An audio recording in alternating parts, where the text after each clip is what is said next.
Claire remembered the night her world cracked open like a glass dropped on tile. She'd just given birth 2 weeks earlier, a tiny baby girl she named Lily, the only bright spot left in her life.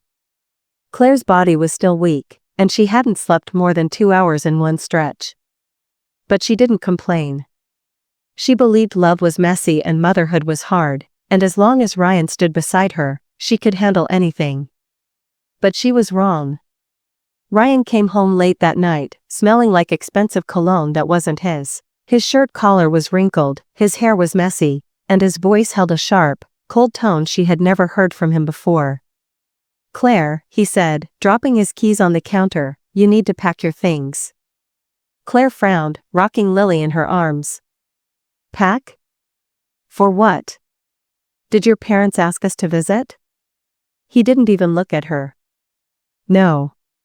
You're leaving." Her heart slammed against her ribs. "What do you mean I'm leaving? Where am I supposed to go with a newborn?" Ryan finally looked at her, but his eyes were empty. "You can figure it out. My house, my money, my life isn't yours anymore." She thought she misheard him. "Ryan, are you serious right now? I just had our baby."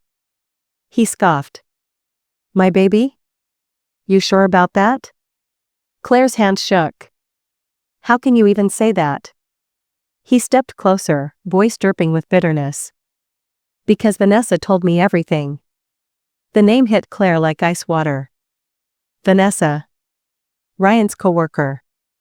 The woman who smiled too wide. The woman who stood too close. The woman Claire suspected had feelings for her husband, but he always said she was imagining things. "What did she tell you?" Claire whispered. "That you trapped me," Ryan snapped. "That you planned this pregnancy to tie yourself to my money. And that you've been hiding things from me." "Ryan, that's not true," Claire cried. But he didn't care. He didn't even pause. He grabbed her suitcase from the closet, threw her clothes inside, and pointed to the door.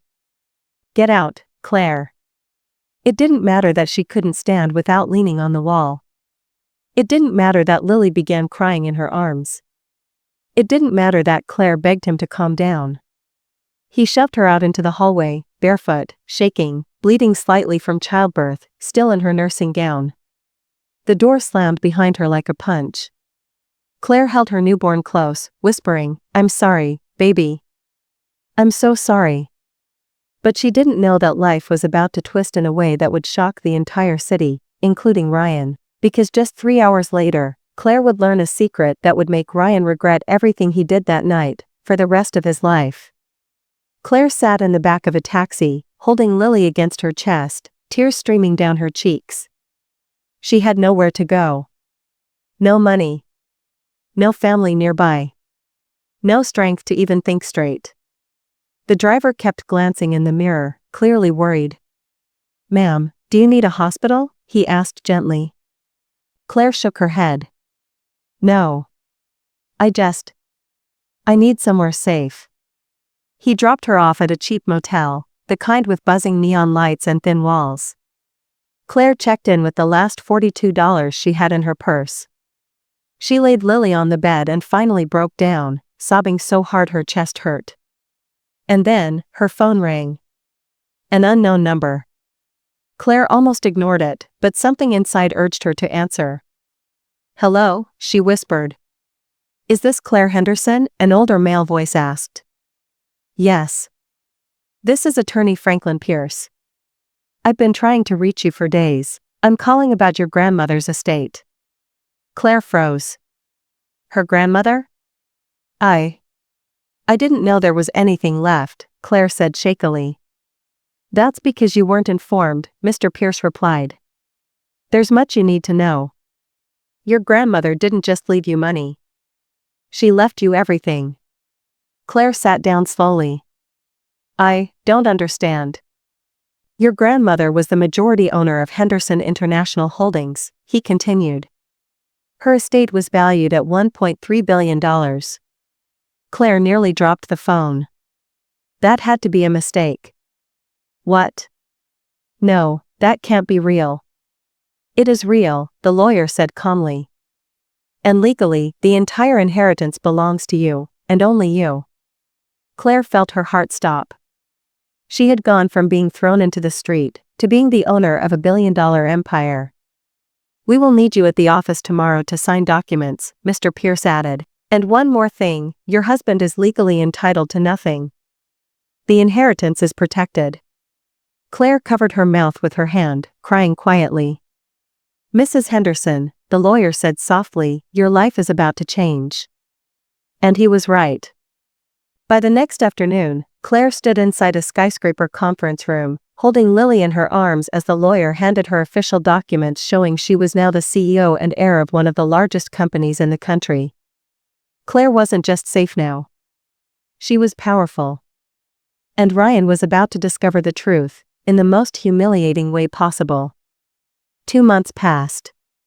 Claire transformed, mentally, emotionally, physically. She moved into her grandmother's penthouse. She hired a nanny. She took business lessons every day. She rebuilt herself piece by piece, and with every success, Ryan sank deeper into the life he chose, the one with Vanessa. The one he thought would be glamorous. But Vanessa wasn't glamorous. She was controlling. Manipulative. Jealous of every woman Ryan spoke to. And the moment he lost his steady income, she began showing her true colors. Money dried up. Bills piled. Ryan went from luxury to struggle, fast. By the next afternoon, Claire stood inside a skyscraper conference room, holding Lily in her arms as the lawyer handed her official documents showing she was now the CEO and heir of one of the largest companies in the country. Claire wasn't just safe now. She was powerful. And Ryan was about to discover the truth, in the most humiliating way possible. 2 months passed. Claire transformed, mentally, emotionally, physically. She moved into her grandmother's penthouse. She hired a nanny. She took business lessons every day. She rebuilt herself piece by piece, and with every success, Ryan sank deeper into the life he chose, the one with Vanessa. The one he thought would be glamorous. But Vanessa wasn't glamorous. She was controlling. Manipulative. Jealous of every woman Ryan spoke to. And the moment he lost his steady income, she began showing her true colors. Money dried up. Bills piled. Ryan went from luxury to struggle, fast. By the next afternoon, Claire stood inside a skyscraper conference room, holding Lily in her arms as the lawyer handed her official documents showing she was now the CEO and heir of one of the largest companies in the country. Claire wasn't just safe now. She was powerful. And Ryan was about to discover the truth, in the most humiliating way possible. 2 months passed. Claire transformed, mentally, emotionally, physically. She moved into her grandmother's penthouse. She hired a nanny. She took business lessons every day. She rebuilt herself piece by piece, and with every success, Ryan sank deeper into the life he chose, the one with Vanessa. The one he thought would be glamorous. But Vanessa wasn't glamorous. She was controlling. Manipulative. Jealous of every woman Ryan spoke to. And the moment he lost his steady income, she began showing her true colors. Money dried up. Bills piled. Ryan went from luxury to struggle, fast. She signaled the wedding officiant. Moments later, the officiant cleared his throat.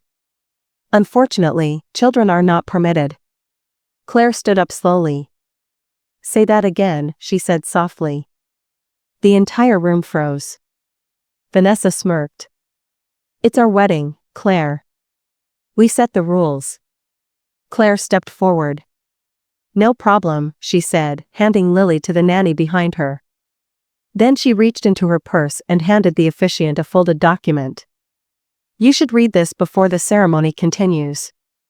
The officiant unfolded the paper. His eyes widened.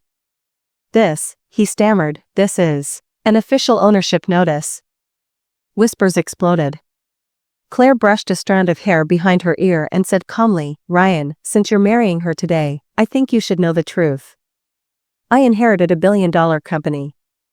I own Henderson International Holdings, including the assets your business depends on. Gasps filled the room. Vanessa turned pale. Ryan stepped back like he'd been punched. You're lying, he choked out. Claire smiled, calm, elegant, unbothered. No, Ryan. I'm not lying. You kicked out the woman who could have given you everything. And you chose her instead. Vanessa stormed toward Claire. You ruined our wedding. Claire stepped closer, voice steady. No, sweetheart. You ruined your own life. The guests began whispering louder, judgment, shock, disbelief. Ryan reached out desperately. Claire, please. I didn't know. She stepped back. That's the point, Ryan. You never cared enough to know. She turned toward the door. Oh, and one more thing. Everyone leaned forward. The company your new wife bragged about? The one she said would make you rich? She paused. I bought it yesterday. Vanessa collapsed to her knees. Ryan looked like he couldn't breathe. Claire lifted her chin, glowing with quiet strength. This wedding is officially cancelled. She walked out, Lily in her arms, and with every step, she felt lighter, stronger, finally free. The doors of the chapel closed behind her with a soft, echoing thud. And that was the last day Ryan ever had the power to hurt her.